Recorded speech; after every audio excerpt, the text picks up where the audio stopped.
હું ચોકડી જલારામમાં ખાઈ નાખ્યા ભજીયો અને ટ્રેક્ટર ટોળીને થઈ ગઈ જુદાઈને જોઈ લીધું કારા કલરનો ચકલો ને પછી જોઈ નાખ્યો 3 પગવાળો વાદરો અને ફરી બેહી ગયો ટ્રેક્ટર લાઈનમાં અને ફરી પોકી ગયા બાર પોલીસ સ્ટેશન. જય માતાજી મારા મિત્રો. તો હવારમાં આપણે ટ્રેક્ટર ચાલુ કરી નાખ્યું હતું ને છોડવાની ટોળી ને જોડવાની દોતી એટલે આપણે કાઢી નાખી પીન ને ફરી જવા દીધું ટ્રેક્ટર અગાડ ને એટલામાં તો થઈ ગયો મોટું દબરકોન થઈ ગઈ જુદાઈ. जुदाई हाय कैसी जुदाई. ફરી આપણે નીકળી ગયા ટ્રેક્ટર લઈને ખેતરમાં જવા અને ફરી પોકી ગયા ખેતરમાં મારી દીધી એક શેડ ને એટલા મળી ગયો અમને કારું ચકલો. कौन आदमी कलुआ को नहीं जानता वो दुनिया को नहीं जानता.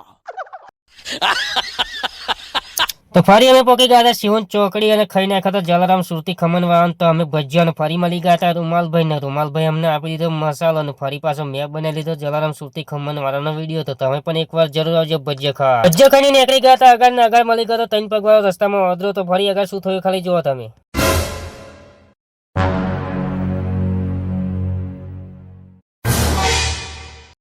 मम्मी रे बाप रे नहीं नहीं नहीं नहीं नहीं नहीं नहीं अरे नहीं भाई.